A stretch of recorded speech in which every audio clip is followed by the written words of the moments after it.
Salah satu kecerdasan Pak Jun saya pikir pada sisi beliau humoris, beliau bisa mengemas itu menjadi sebuah kebijaksanaan hidup begitu. Persoalan keberanian juga sama begitu. Jadi selama saya diajak Pak Jun untuk berkunjung ke Baitullah ketika itu, ya beliau sebagai guide kita berempat, ketika itu berlima, dan Pak Jun sebagai guide begitu guys, sebagai guide kita, karena yang cascus ngomong bahasa Arab nih Pak Jun. Jadi kalau saya hanya bisa menawar ini harganya. Selanjutnya monggo kepada Pak Lukman untuk menggali dari sisi lain, dan Bapak Ibu itu sudah saya share materi yang ditulis oleh Pak Lukman. Saya kira banyak inspirasi yang bisa kita ambil dari sana. Oh, ini selamat datang nih Mas Aziz dari Lampung ya. Ini saya pikir juga punya pengalaman yang banyak dengan Pak Jun ketika di UII. Oke. Monggo Pak Lukman, waktu sepenuhnya saya sampaikan kepada jenengan. Bismillahirrahmanirrahim. Assalamualaikum warahmatullahi wabarakatuh. Bapak, Ibu-ibu yang saya hormati, pada kesempatan ini saya mencoba menggali apa yang sudah dilakukan oleh Pak A.F. Junaidi. Ini riwayat pendidikan yang saya peroleh. Nanti kalau ada yang salah mohon diingatkan. Beliau ini pendidikannya tadi disampaikan, ini ada PGA 4 tahun, PGA 6 tahun, Fakultas Tarbiyah Universitas Islam Indonesia, Riyadh University, YIN Sunan Kalijaga. Ini tahun-tahunnya. Memang sejak awal kalau dilihat dari pendidikan beliau, Pak Jun ini memang orientasinya adalah menjadi pendidik. Tampaknya itu terinspirasi oleh lingkungannya yang lingkungan pesantren, bapaknya juga kiai. Oke, ini kisah yang diceritakan ke saya saat-saat tertentu ketika kami di dapur gitu ya. Saya kan banyak ingin tahu, saya tanya, Pak Junaidi berarti kalau pada waktu peristiwa G30 SPKI itu bagaimana? Diceritakan diantaranya yang pertama ada anggota PKI yang menyamar menjadi santri di rumah itu. Dan hampir-hampir itu terjadi kekacauan di rumah itu, tapi alhamdulillah selamat. Ketahuan akhirnya yang menyamar itu. Nah, pengambilan keputusan membunuh dan dibunuh itu pada waktu terjadi, mohon maaf, membunuh PKI itu tidak ada pilihan memang. Kalau tidak membunuh ya dibunuh. Itu diungkapkan oleh Pak Leknya, Pak Leknya. Jadi dia Pak Junaidi itu menyaksikan langsung hal-hal seperti itu. Kisah muda lagi yang lain, pernah mau pengajian mengantar bapaknya, Pak Junaidi dikejar-kejar oleh rombongan pemuda non P3. Jadi itu kejar-kejarnya di rombongan itu banyak sekali, tapi tetap bisa lolos. Ya ceritanya selain dengan keterampilan mengemudi juga wirid-wirid tertentu begitu yang disampaikan ke saya. Kisah saat mahasiswa di Fakultas Tarbiyah UI yang diceritakan latar belakang pendidikannya menjadikan Pak A.F. Junaidi itu rujukan dan tempat bertanya tentang khazanah ilmu keislaman. Ya, walaupun kadang-kadang Pak Junaidi juga bilang ya ada yang saya beritahu, ada yang tidak kan kayak gitu. Itu guyonannya Pak Junaidi juga. Lalu kisah di Riyadh yang diceritakan kepada penulis berteman baik dengan Profesor Dr. Kiai Haji Ali Mustoka Yakub MA almarhum yang imam besar Masjid Istiqlal itu. Sempat di tahun berapa itu beliau juga ke Jakarta bertemu dengan Kiai Haji Ali Mustafa Yakub. Saat menjadi dosen, ini yang saya peroleh bahwa orientasi pemikiran dan rekomendasi waktu mata kuliah tasawuf itu, tasawufnya adalah tasawuf akhlaki. Artinya jangan mikir saja tetapi harus ada prakteknya. Ini karya tulis yang saya peroleh, konsep Al-Quran dan pendidikan spiritual anak melalui kisah-kisah tahun 2004. Ini artikelnya tidak bisa saya dapat, tapi artikelnya ini dikutip oleh penulis yang lain, itu sangat detail tulisan itu. Sehingga saya bisa menyimpulkan bahwa di tulisan itu ada bahwa pendidikan spiritual untuk anak itu adalah dengan konsep petunjuk atau irsyad, konsep dialogis dan menjawab persoalan, konsep mengingatkan atau zikro, konsep hikmah dan pelajaran, dan yang terakhir konsep ancaman. Ya, monggo nanti bisa dielaborasi lebih jauh lagi menurut saya, tetapi ini sumbangan-sumbangan yang ada sitasinya, disitasi orang, dan mungkin ini secara berkelanjutan akan memberikan sumbangan-sumbangan pada pemikiran karya tulis selanjutnya. Ini sistem pengelolaan masjid kampus menuju integrasi keilmuan tahun 2015 waktu seminar di Gontor, di Unida. Ini masukannya bagus sekali. Peran masjid kampus dalam upaya integrasi keilmuan. Jadi waktu itu seminarnya memang seminar integrasi keilmuan, dapat dilakukan dengan pengelolaan yang berbasis pada satu, kesadaran takmir bahwa mengenal manusia secara utuh adalah bagian dari menguak tanda-tanda kekuasaan Allah. Sebagaimana dalam Quran surat Fussilat, ayat surat 53 ayat 2. Ini yang pertama. Jadi kesadaran takmir mengenal manusia seutuhnya ini berarti adalah ilmu yang tersurat maupun yang tersirat. Tersirat itu adalah ilmu-ilmu yang diperoleh kemudian termasuk oleh ilmu-ilmu tasawuf itu. Yang kedua, kesadaran takmir bahwa dimensi manusia tidak bisa terwadai dengan satu bidang ilmu, namun harus secara menyeluruh dimensi manusia, sebagaimana dalam Al-Quran. Yang ketiga, melakukan difusi inovasi pembelajaran dengan kesadaran seluruh stakeholder kampus, dan didorong dengan kebijakan rektor dengan menerapkan kebijakan ada mata kuliah integrasi keilmuan hakikat manusia. Ini 2015 mungkin juga sudah diakomodir dengan nama yang lain gitu. Secara operasional kegiatan tersebut dikembangkan dengan semacam diskusi yang menyatukan antara mahasiswa dari semua bidang keilmuan di kampus dengan difasilitasi dosen. Mungkin kalau dalam bahasa kita mungkin mu'alim itu ya, tapi mungkin kalau mu'alim mungkin belum cukup gitu. Di kegiatan taklim, tapi itu kan mungkin belum cukup karena sesama mahasiswa mungkin juga masih ada hal-hal yang perlu ditingkatkan. Yang kelima, model diskusi yang dikembangkan adalah model kritis yang berbasis pada problem based learning. Ya, itu di seminar Unida. Ini kebangkitan masjid kampus di Yogyakarta, eksklusif atau inklusif. Ini tidak diseminarkan tapi masuk ke jurnal Mila. Satu kesimpulannya adalah masjid dapat berfungsi ideal jika dikelola secara ideal pula. Masjid kampus memiliki peluang lebih besar untuk menghimpun para jamaah yang siap mengelola secara ideal. Mereka umumnya memiliki idealisme waktu dan waktu yang relatif bebas karena mahasiswa. Namun ada kesan eksklusif yang melekat pada sebagian aktivis masjid kampus.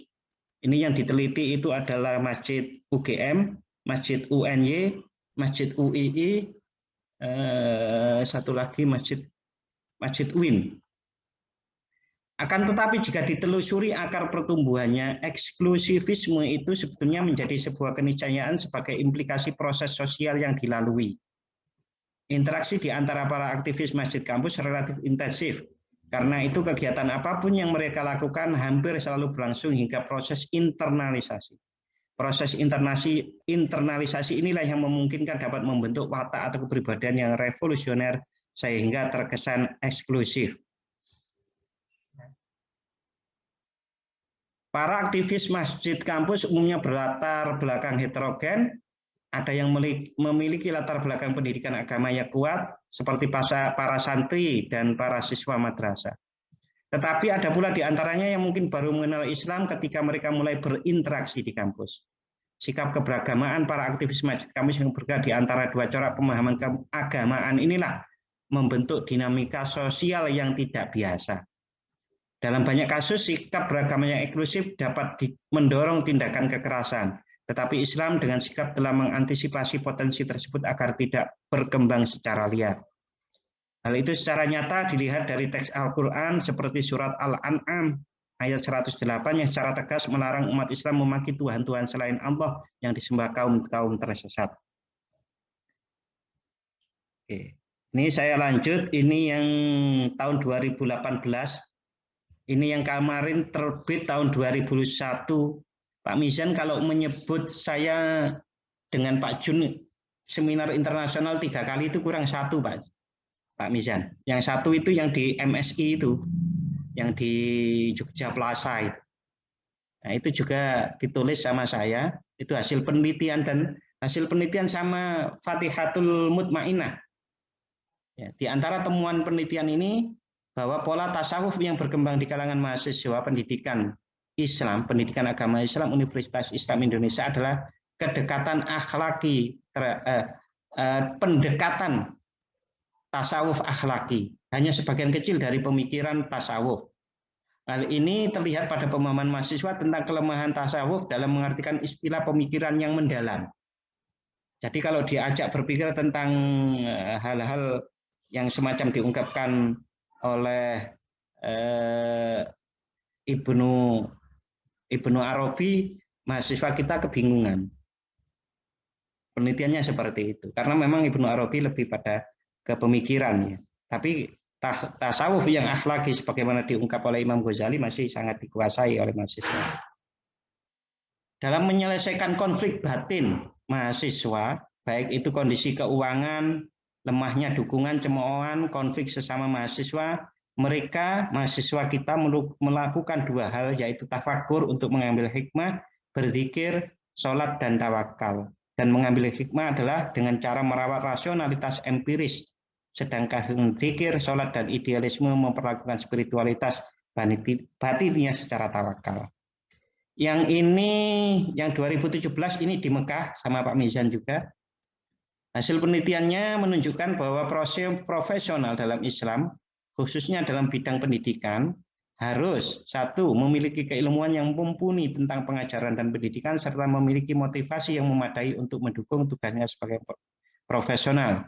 Yang B, guru profesional perlu memahami prinsip administrasi dan prinsip operasional. Profesionalisme pada dasarnya didasarkan pada 2 kriteria utama, yaitu panggilan hidup dan keahlian. Guru dalam Islam sebagai pemegang jabatan profesional membawa dakwah ganda sekaligus, yaitu dakwah agama dan dakwah ilmu. Tujuan pendidikan yang dicapai seorang guru haruslah memiliki syarat-syarat mata pelajaran, yaitu syarat saksiyah, syarat ilmiah, dan syarat idhofiyah, yang mengetahui, menghayati, dan menyelami manusia yang di hadapannya. Selalu di karya-karya Pak Jun itu unsur tasawufnya masuk. Yang ini di Abu Dhabi, menyelesaikan masalah mental yang dihadapi siswa difabel dalam komunitas inklusif. Ini saya cari-cari datanya tidak ada. Mungkin nanti bisa dicari lagi ya, mungkin datanya ada, kalau tidak di Bu Siska mungkin. Karya Pak A.F. Junaidi yang tidak penulis temukan data detailnya. Pengaruh PMP terhadap prestasi belajar agama tahun 81. Konsep fitrah implikasinya terhadap pendidikan ini tahun 2000.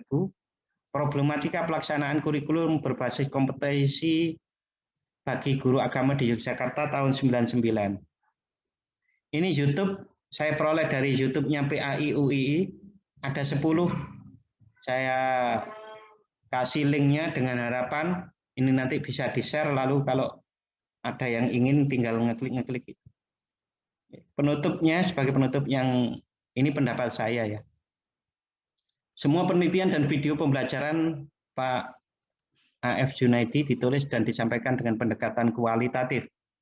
Menurut Creswell, kerangka penafsiran pada peneliti kualitatif dapat dipetakan menjadi 9.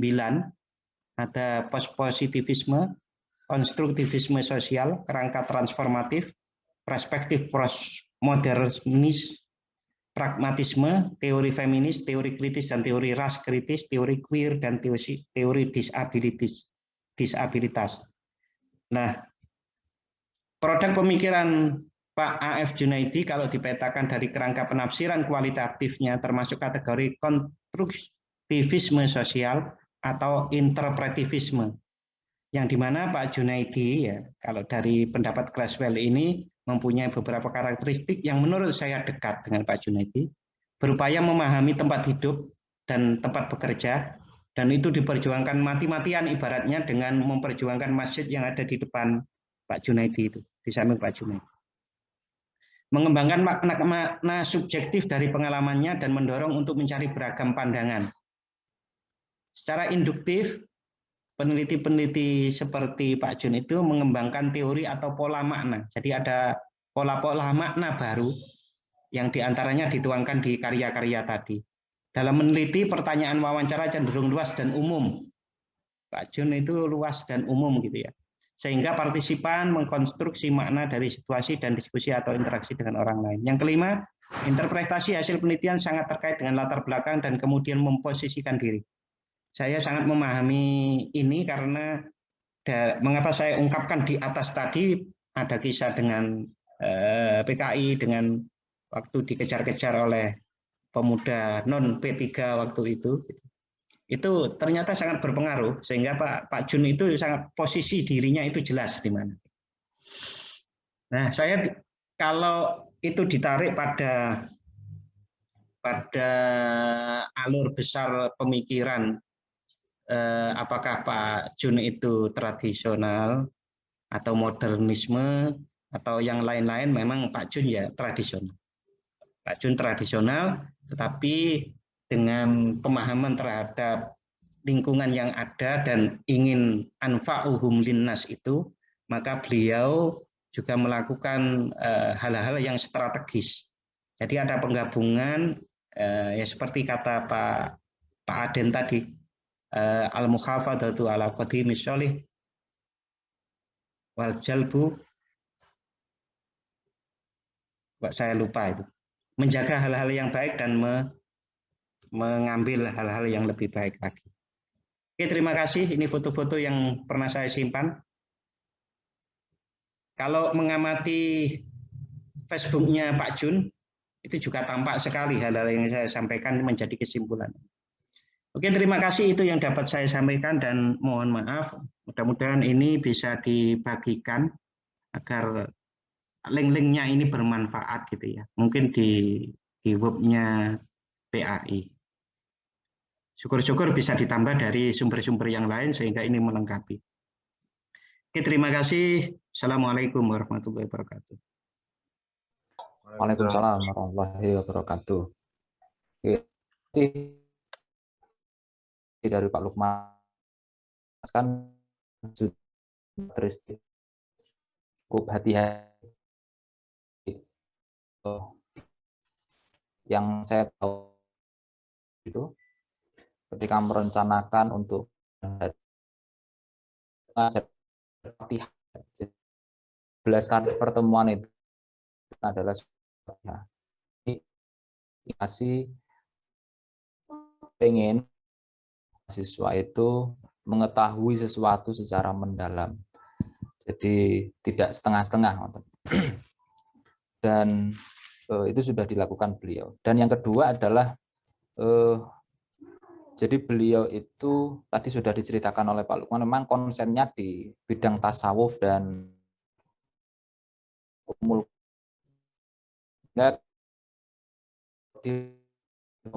mengajar mata kuliah yang lain itu beliau secara tegas karena beliau punya itu ilmunya. Jadi disiplin ilmu beliau hanya di ulumul Quran, tafsir dan juga akhlak tasawuf serta akidah, ya, akidah akhlak tasawuf itu. Sehingga kalau diminta ngajar yang lain itu beliau pasti secara tegas menolaknya karena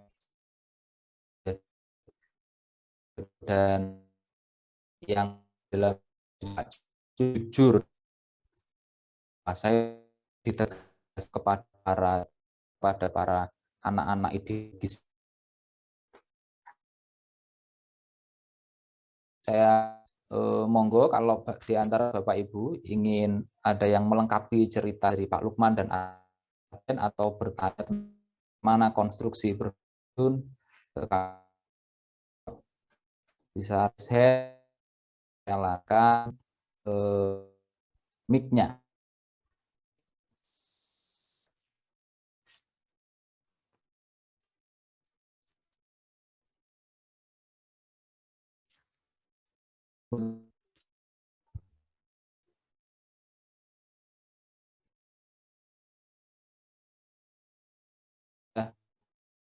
ini atau mahasiswa kok ingin perspektif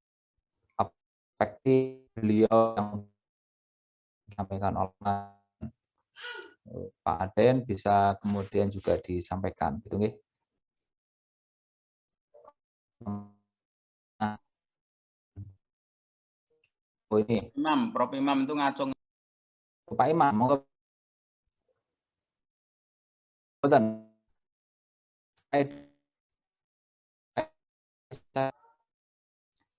Baru hidup listrik, belum nanti. Oke. Nah, yang saya tahu teman diskusi Pak Jun di prodi itu bisa Fitri ini. Jadi sering berbeda perspektif, apa namanya, punya sudut pandang dan cara pandang yang berbeda tetapi mesra gitu. Di dapur diskusi, di ruang diskusi begitu.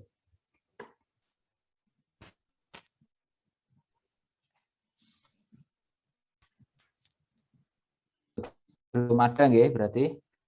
Mau kalau belum ada sudah jam 9 mungkin ini sudah kenyang nih Bapak Ibu. Mungkin ada penutup dari Pak Aden dan Pak Lukman. Kami persilahkan. Oh, Pak Imam. Pak Imam, ya. Mau Pak Imam. Saya tidak bertanya, tidak mengulas, cuman saya ingin menyampaikan. Tadi gini, Pak Jun itu sebelum ke Arab, gampang itu adalah. Ini teman-teman kan sering, teman seangkatan tuh waktu kumpul di rumah saya, waktu reuni gitulah. Teman seangkatan satu kelas, cuma satu kelas itu pada heran melihat Pak Jun itu. Ada perbedaan antara Pak Jun sebelum ke Arab dan sesudah ke Arab. Sebelum ke Arab itu termasuk pribadi yang agak introvert sebelum Pak Jun itu dan melankolis. Setelah pulang dari Arab itu dia ekstrovert. Itu dia ekstrovert, itu penuturan beberapa teman yang itu Jun gitulah kira-kira waktu. Dugaan saya mungkin gara-gara ketemu Pak Den gitulah kira-kira. Jadi Pak Den sebelum ke Arab tuh temannya saya gitu. Jadi Pak Den itu sebetulnya dari teman dekat Pak Jun karena setelah dari Arab. Sebelum ke Arab memang saya yang paling dekat ya. Saya Pak Adennya Pak Jun sebelum ke Arab itu saya memang waktu itu. Apa-apa wong loro rokok ya wis wong loro juga gitu gantian. Tapi sekali lagi bahwa oke, saya ingin memperhatikan itu yang jelas dia sosok pribadi yang buka dia, sangat-sangat terbuka bahkan. Tapi dia juga sosok sehingga dengan pribadi dominan ini jiwa leadership-nya muncul sungguhnya Pak Jun itu. Di lingkungan manapun, itu sangat dimanapun itu, dengan lingkungan di lingkungan kampung, di kampus itu sangat-sangat dominan. Lalu beliau melalui pribadi yang Anda ingat-ingat, Anda bayangkan setiap Pak Jun tidak ada yang tidak terlontar tanpa senyuman. Memang berusaha untuk tersenyum. Bahkan saat beliau agak sedikit atau kadang sedikit emosi, tetap dengan senyuman. Coba Anda, kalau Anda ingat Pak Jun, dalam memori kita masih ada. Sehingga Pak Jun selalu berusaha untuk tersenyum. Pak Jun, sehingga dalam public speaking itu masuk kategori. Lalu jelas, itu clarity-nya. Ini Pak Jun itu sosok public speaker yang sebenarnya sangat-sangat efektif. Clarity kena, sifatnya dia juga boleh gitulah. Lalu sistematis. Tolong Anda amati Pak Jun setiap berbicara itu selalu runtut, selalu runtut dia di situ. Karena untuk tipologi Pak Jun juga pribadi yang humoris. Namun dia bisa selalu memberi kesegaran atau sense of humornya tinggi. Tiru dalam hal yang positif tadi yang saya katakan sebagai itu dia memiliki sense of humor secara sosial dalam pergaulan.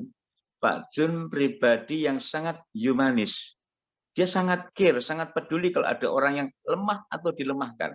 Ada pribadi yang ada komunitas yang apa ya, yang teraniaya gitu. Pak Jun pasti berpihak pada mereka. Coba Anda amati dimanapun itu. Itu sehingga sekali lagi saya sebagai orang yang cukup lama bergaul dengan Pak Jun, atau setidaknya sebelum pergi ke Arab itu, saya amati seperti itu. Lalu setia kawan. Nah, ini dalam bagian dari humanis, dia sangat setia kawan. Dia sangat setia kawan. Kalau udah yang namanya pada seseorang yang siapapun, dia nggak pandang bulu. Apakah orang ini pernah melukai perasaan dia? Apakah selalu berbuat baik pada dia? Dia tidak dibedakan gitulah kira-kira. Bahwa ada hal tertentu yang memang dalam memori negatif itu ada, iya saya akui itu masih manusiawi. Tapi sekali lagi dia sangat peduli, dan kalau orang itu misalnya yang pernah menyakiti itu teraniaya, Pak Jun orang pertama yang siap membela orang tadi walaupun pernah menyakiti dia. Dia gampang, dia bisa melupakan hal seperti itu kalau sudah tersentuh kemanusiaannya. Gitu. Sehingga inilah beberapa butir yang dapat saya katakan yang perlu kita belajar, kita ingat-ingat, sedapat mungkin ya sebagai guru kita lah kan gitu kira-kira dalam hal-hal tertentu itu saya rasa perlu. Kesan saya tentang Pak Jun, jadi dikatakan tradisional, iya. Dan makna tradisional menurut saya Pak Jun itu NU berat gitu loh. NU kelasnya kelas Mughaladz. Dalam ubudiyah dan dalam amaliyah. Tapi coba tengok dalam pemikiran, maaf. Itu pola pikir Pak Jun itu sebetulnya pola pikir Muhammadiyah. Sangat progresif. Cuman terkadang kita ngecap Pak Jun NU kan gitu. Tapi tidak. Dalam masalah pola pikir dari beberapa karena saya banyak mengenal pergulatan keilmuan dengan Pak Jun sebelum ke Arab tadi, sehingga Pak Jun pola pikirnya sangat-sangat Muhammadiyah sebetulnya. Pola pikir maaf loh ya. Kalau soal amaliyah dan ibudiyah jelas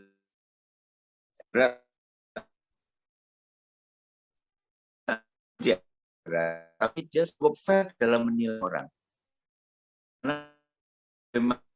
PPAI pengelolaan dia sangat fair, dia menilai ketak orang banyak bercocok itu yang dalam sehingga sangat ada di saya ya reparasi. Terima kasih. Assalamualaikum warahmatullahi wabarakatuh. Waalaikumsalam warahmatullahi wabarakatuh. Ini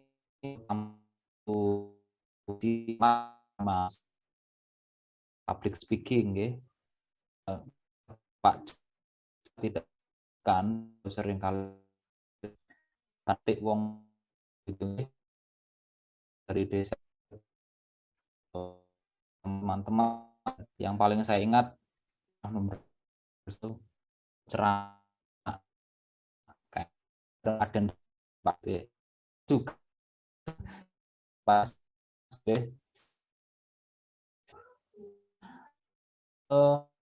ada lagi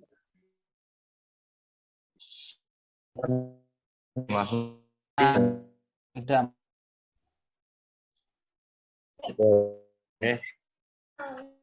ini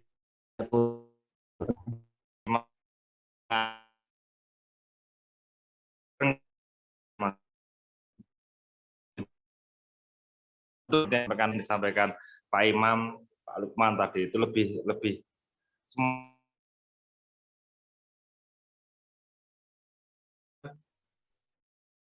mertua saya bahagia aja.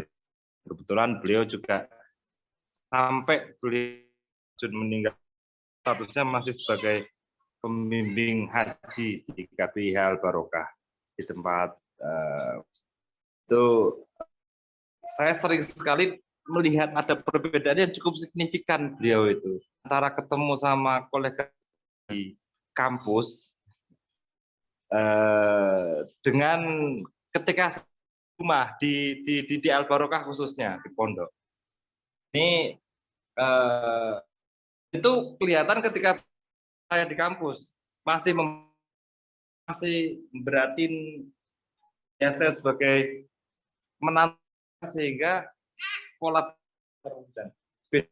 yang di kampus. Saya itu di kampus itu ketika sama beliau ngobrol itu, saya ngelihat beliau nembakin kiri kanan dengan tetap senyum, dengan tetap berusaha. Ya hanya masalahnya pada masalah itu tidak berimplikasi pada masalah sosial. Misalnya dia nggak setuju dengan seorang karena seorang itu melakukan kesalahan dalam apapun, akan dia salahkan, akan beliau salahkan. Tapi di luar kesalahan itu ya beliau tetap menggauli orang tadi dengan baik. Ya. Dan beliau tadi tanpa terdengar-dengar menyampaikan kritikannya kepada siapapun. Tapi saya tidak melihat hal itu ketika beliau, padahal saya jelas oleh masalah. Biasanya Pak Jun itu nggak ada terdengar-dengarnya. Saya tuh sering sekali ngobrol sama beliau di dapur tuh harapannya biar keluar gitu loh. Pak, apa sih saya itu yang harus membangun diri saya lebih baik. Tapi nggak keluar itu. Nggak keluar sama beliau itu. Nah ini saya heran ini, ada apa gitu. Takut kualat. Padahal orang-orang yang jauh masalah sering sekali nih Mbak sini itu saya dengar cerita di mana-mana, saya wah si ini itu begini, itu kadang begitu beliau itu cerita, si ini harus kasih pelajaran, itu harus diginikan, kamu bantu saya langsung, ya oke Pak siap ya. Tapi ketika ya, nah kemudian saya berusnudon ada sesuatu kayaknya ini dengan Abah Rosim. Beliau berdua ini kan sama-sama alumni Saudi gitu ya. Nah ini saya Pak Aden mungkin bisa cerita mungkin, atau karena Pak Imam kebetulan jadi Pak Adennya sebelum ke Arab ya. Ini sudah ada apa ya? Ada perubahan sesignifikan apa di Arab Saudi? Dapat apa nggih? Dapat wangsit atau dapat apa di Arab Saudi ini yang mungkin perlu di-share ke kita-kita. Karena ketika sama Abah Rosim itu saya melihat keduanya itu ketika ketemu jedek, saya tahu ada sesuatu aura yang muncul di antara mereka berdua, kayak saling memahami gitu loh. Kayak ada senyum-senyum yang misterius antara mereka berdua. Abah saya nggak kayak biasanya, Pak Jun juga nggak kayak biasanya gitu loh. Nah ini ada sesuatu apa mereka berdua dulu kencan di Saudi, saya juga nggak tahu gitu loh. Barangkali itu hanya sampai sekarang bagi saya masih misterius itu. Saya nggak sempat tanya ke abah saya, abah sudah nggak ada.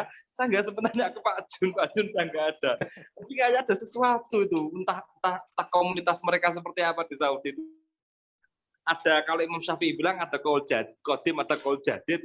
Kayaknya mereka punya tipikal yang seperti itu ini. Nah, ini yang kemudian mungkin bagi saya masih jadi misteri. Ini ada kata Tim Syari, alhamdulillah. Tapi tadi itu beliau ketika kita bilang aling-aling, tapi di lain sisi beliau humanis, bisa dekat dengan musuhnya sekalipun bisa dekat. Ini yang luar biasa. Dengan orang yang tiap hari beliau kritik pun dia bisa makan bersama. Ini yang kemudian jarang kita temukan, dan bagi saya itu inspirasi penting yang sampai sekarang di UII khususnya masih hanya FIAI yang saya lihat megang hal itu. Saya itu di FIAI, mau saya nggak setuju kayak pun dengan Pak Aden misalnya, atau dengan Pak Lukman, atau dengan Mas Mizan, tetap ketika kita ketemu kita bisa nongkrong bareng di dapur lah, katakanlah seperti itu. Nah ini jarang saya temukan di luar FIAI. Saya pernah ketika mungkin Mas ada siapa di sini ya, Pak Aden juga mestinya tahu kalau ikut grup dialog UII. Saya sering debat dengan orang-orang di sana, saya ajak ngopi nggak mau mereka. Enggak, mau debat kayak apapun, itu diajak ngopi masih bisa. Lah ini Pak Jun itu salah satu inspirasinya saya pikir. Salah satu ruhnya, ini yang saya pikir nggak bisa hilang. Artinya, benar Umar bin Khattab bilang, kulil haq walau kana muron, diaplikasikan sama Pak Jun. Nek jenenge salah, kudu diomongin salah. Tapi ketika nggak ada urusannya dengan permasalahan itu, ya kita tetap sebagai sahabat. Lah ini yang saya suka, makanya saya sering sekali di FIAI itu bilang kepada pimpinan-pimpinan, kepada siapapun yang ada di, kita harus profesional, iya, tapi jangan lupakan sisi humanity atau humanisme, karena ya itu teman kita, gitu loh, itu teman kita, ini saudara kita. Lah ini yang bagi saya masih ada di FIAI. Salah satunya saya pikir gara-gara orang-orang seperti Pak Jun. Di luar FIAI monggo, kalau misalnya ada masalah dengan dosen-dosen, jangankan mahasiswa, dosen saja yang sama dosen di luar FIAI, sulit untuk bisa duduk bareng, seperti ada jarak. Tapi di FIAI, tadinya itu musuhan, di dalam forum musuhan, keluar forum bisa cekakaan, bisa ngudut bareng. Lain yang kemudian bagi saya penting untuk jadikan apa nggih, tetap menjadi ruh kita bersama peninggalan beliau yang harus kita warisi dan kita langgengkan. Selain misteri tadi itu, lain saya masuk pertanyaan misteri. Itu. Mas Edi mungkin senyum Pak Mikdam. Assalamualaikum Mas Bezan. Nuwun, Pak Mikdam. Rekomendasi saya satu Pak Mikdam, monggo jenengan tanya kepada Pak D, gitu. Nah, Pak D kan juga alumni Riyadh. Nah, tanya kepada Pak D. Karena kayaknya itu nggak ditemukan di Mesir kayaknya. Lah itulah makanya. Jadi lulusan Al-Azhar sama lulusan Riyadh beda kayaknya. Oke. Jadi saya kira yang paling valid bisa tanya kepada Pak Dene, Pak Mikdam, karena beliau sama-sama di Riyadh, dan kalau ceritanya siang itu beliau cerita kemarin mau ngadep-adepan gitu. Nah, Pak Jun kebetulan lebih senior daripada Pak Tamyiz, Pak Dekan, kita di Riyadh.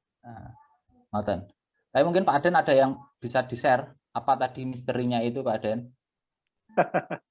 Terima kasih.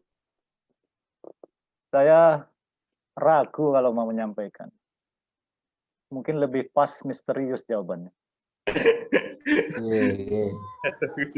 Karena kebetulan ketika dengan Yai Rosim itu kita bareng-bareng memang. Bareng-bareng bergerak, dan pertama kali saya ditarik ke pengurusan struktural di Nahdlatul Ulama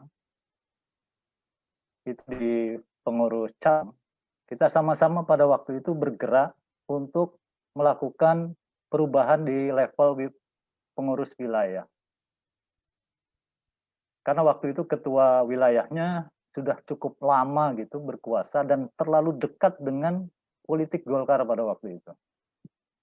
Maka kita menghadirkan tokoh baru, yakni almarhum Al-Maghfurlah Kiai Haji Sofan Helmi. Itu bareng-bareng dengan Yai Rosim dan seterusnya. Dan biasa gojekan-gojekannya ya kayak gitu persis. Jadi kalau memang beda, memang seringkali aktor-aktor sekelas Yai Rosim, sekelas A.F. Junaidi, itu aktor-aktor berkarakter dia. Dan dia bisa menempatkan empan-papannya, di mana dia harus apa dan bagaimana dan seterusnya di tempat-tempat tertentu. Hemat saya itu. Jadi memang ada misterius. Maka saya jawab Mas Mikdam, itu misterius. Saya nggak sampai kalau menyampaikan. Terus apa yang disampaikan Pak Imam tadi terkait soal perubahan dari introvert ke extrovert, saya kira saya tidak sepakat karena justru saya yang introvert dan berubah menjadi extrovert. Ya paling kalau nggak extrovert banget ya geserlah dari introvert. Self confidence saya dari tadi saya katakan 50 naik jadi 70%. Nah, mungkin menurut saya Pak Jun meningkat pergeseran rona kepribadiannya itu dari introvert ke ekstrovert. Saya kira dia karena punya pengalaman luar lah gitu. Pengalaman luar itu akan membuka cakrawala. Tingkat confidence-nya semakin tinggi ketika kapasitas dan mobilitas dia semakin meluas. Dia bercerita bagaimana kalau pada saat-saat libur dia melakukan perjalanan rihlah ke Eropa. Di Belanda jadi tukang cuci piring, di Inggris, di Prancis, dan yang paling seru ketika bicara di Belanda. Di Belanda itu ya subhanallah gitu aja. Dia bercerita seperti itu. Dan Malaysia melang-belang buana gitu di Eropa. Oleh karena itu dengan bekal bertemu dengan begitu berbagai banyak budaya, kultur, kemudian bahasa, orang, akhirnya kemudian merasa self confident dia, nah saya kan bahkan confident menurut saya dalam batas-batas tertentu. Jadi itu Pak Imam, menurut saya bukan dari saya, tetapi dari perjalanan dan pengalaman dia mengembara ke luar itu. Saya kira mungkin itu. Yang tadi ya soal konseptualisme memang terjadi pergeseran. Saya pertama kali itu pernah bermalam-malam berdebat di rumah kos waktu masih mahasiswa. Di atas Vespa bisa sampai pagi setiap malam kayak gitu berdebat soal masalah mazhab. Beliau menyampaikan bahwa mengambil satu mazhab itu hukumnya wajib.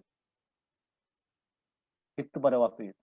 Kalau mau Syafi'i, Syafi'i. Kalau mau Hambali, Hambali, Maliki, dan salah satu.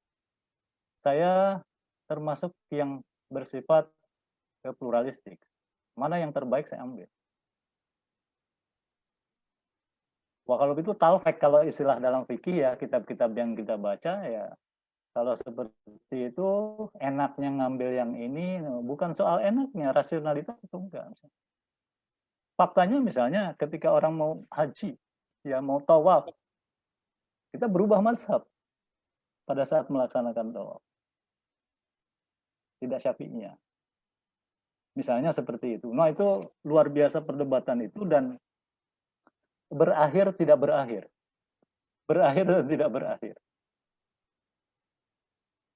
Lalu yang kedua soal organisasi kemahasiswaan. Beliau di pergerakan mahasiswa. Saya di HMI. UII memang hanya mengizinkan organisasi kemahasiswaan itu HMI. Karena UII melahirkan HMI itu sendiri.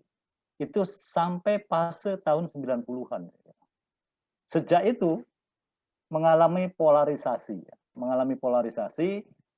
Dan saya kira sejak di Sorowajan ya, kampus kita di Sorowajan, mulai demo besar-besaran saya kira masuknya organisasi non-HMI untuk masuk di kampus UII. Bu Sri tersenyum tuh. Jadi organisasi-organisasi mulai masuk. Bahkan GMN juga ada. Tetapi sampai hari ini saya kira yang harus tetap dirawat menurut saya adalah terkait dengan soal bagaimana pengelolaan pengembangan organisasi kampus itu. Tetap dengan prinsip awalnya gitu. Kalaupun kita tidak melarang, bukan melarang ya organisasi lain, tetapi yang diakui secara resmi, secara struktural itu seperti itu awalnya. Tapi tahun 90 sampai sekarang, sampai 2000-an saya kira mengalami polarisasi. Nah itu posisi itu yang sekalipun kita berbeda, saya kira tidak ada persoalan dengan Pak Junaidi. Kita jalan terus, happy-happy aja dan seterusnya. Betul apa yang disampaikan Pak Mikdan, Pak Imam. Yang harus kita rawat adalah sekalipun kita berbeda secara prinsip, tetapi persahabatan kita tetap jalan. Itu mungkin itu saya kira yang harus dilawat ke depan terkait dengan persoalan. Mungkin itu, terima kasih. Oke, terima kasih Pak Den. Saya kira empan papan adalah kunci. Jadi empan papan adalah kunci, bisa menempatkan diri adalah kunci dari apa yang bisa kita gali dari eksistensi A.F. Junaidi. Nah, kira-kira begitu. Pak Lukman, ada yang mau disampaikan sebagai closing? Ini sudah mau 9:30 dan Pak Zubed sebagai host kayaknya sudah memindahkan ke saya karena mungkin di Papua sudah jam 12 malam. Pak Lukman. Ini mungkin beberapa kalimat saya sampaikan ya. Hal-hal yang misterius dari Pak Jun itu mohon maaf kalau di tradisi NU itu terutama. Sebetulnya Pak Jun itu pernah ditawari menjadi mursyid Thariqah oleh salah satu mursyid di Jawa Tengah. Pak Jun menolaknya. Itu pernah disampaikan ke saya menolaknya lah. Oke, itu saja. Mungkin itu misteri yang nggak banyak orang tahu mungkin ya. Tapi saya pernah diceritakan. Oke, makasih. Oke, terima kasih Pak Lukman. Dan ketika kami di Mekah, itu tiba-tiba panitia juga menunjuk Pak Jun sebagai keynote speech. Padahal banyak pembicara dari Nigeria, dari Malaysia, dari Sudan ketika itu. dari negara-negara Eropa begitu. Tapi Pak Jun ditunjuk oleh panitia sebagai keynote speech. Ini saya kira juga misteri sebagaimana yang disampaikan Pak Lukman barusan. Baik Bapak Ibu, saya kira banyak hal-hal yang bisa kita gali dari Pak Jun, pemikirannya, sifat-sifat beliau, dan mudah-mudahan dari cerita-cerita tadi bisa kemudian menambah sesuatu untuk bekal hidup beliau, dan kalau kita mengambil sesuatu itu dari Pak Jun, mudah-mudahan itu juga menjadi amal jariah bagi Pak Jun, sehingga di alam selanjutnya Pak Jun bisa hidup lebih dengan bahagia. Amin Allahumma. Dan keyakinan saya Pak Jun masih ada di sekitar kita. Jadi kalau Pak Edi, Pak Mikdam masih di dapur, insya Allah Pak Jun juga akan di sekeliling dapur itulah, kira-kira begitu. Baik Bapak Ibu semuanya, alhamdulillah sudah cukup banyak yang kita bincangkan pada malam hari ini. Mudah-mudahan kita bisa berjumpa lagi di lain waktu. Dan bagi Bapak Ibu ini saya juga menginformasikan di hari Sabtu besok Fakultas Ilmu Agama Islam khususnya jurusan studi Islam punya gawe, punya hajat diskusi ilmiah terkait dengan apa nggih? Terkait dengan apa nggih Bu Rita? Saya kok lupa itu judulnya, tapi monggo nanti bisa penguatan nilai-nilai, Pak. Penguatan nilai-nilai keislaman. Oke. Penguatan nilai-nilai keislaman. Kayaknya juga dikaitkan dengan hak asasi manusia.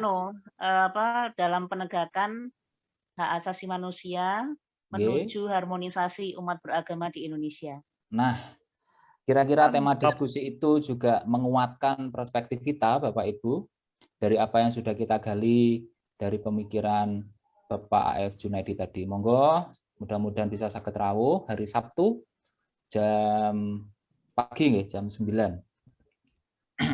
Jam 9, Pak. Jam 9. Join, wes dulu. Ayo. Matur nuwun, mari kita syukuri bersama dengan membaca hamdalah. Alhamdulillahirrahmanirrahim. Mohon maaf apabila ada salah dan kekurangan dalam memandu acara pada malam hari ini. Semoga kita senantiasa oleh Allah dianugerahkan kesehatan, sehat lahir dan Amin. Mohon izin, mohon pamit, kami akhiri. Assalamualaikum warahmatullahi wabarakatuh. Waalaikumsalam warahmatullahi wabarakatuh. Nuwun yang sudah hadir.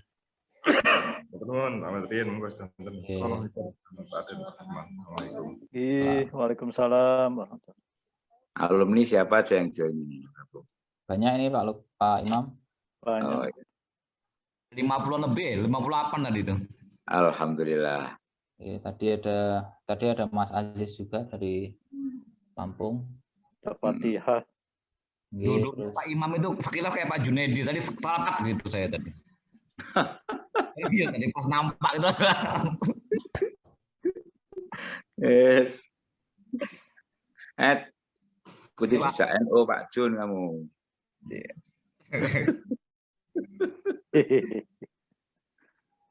Oh ini Mas Aziz baru sehat-sehat selalu. Sami-sami Mas Aziz.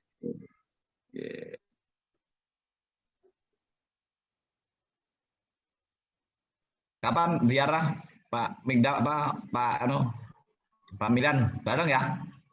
Ya. Kabari. Lek mau ziarah dikabari, kabar-kabaran siapa tahu bisa pas bareng kosong. Ada itu makamnya ngarep itu Pak, seberang itu Pak. Iya di seberang sana. Iya. Persis seberang jalan. Tahu saya. Sudah namanya ya?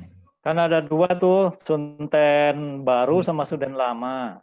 Pak Jun itu Sunten lama. Saya mengelola Sunten baru. Oh gitu. Yang bawah itu loh. Yang ada regolnya hitam.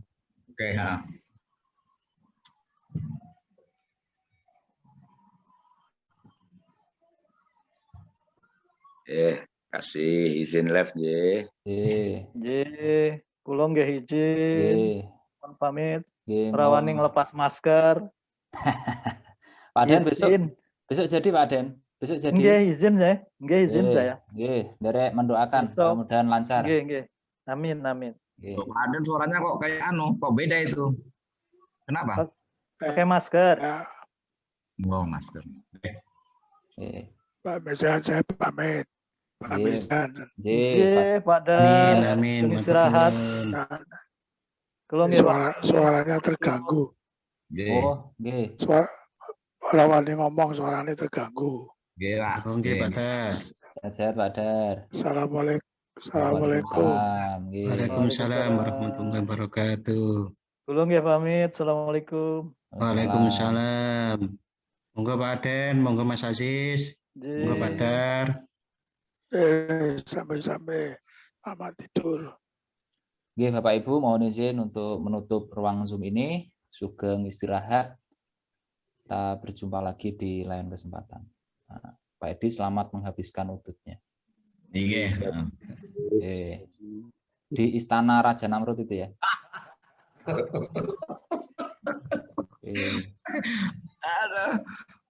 Oke, terima kasih, matur nuwun. Assalamualaikum warahmatullahi wabarakatuh. Waalaikumsalam. Halo Kang Anwan.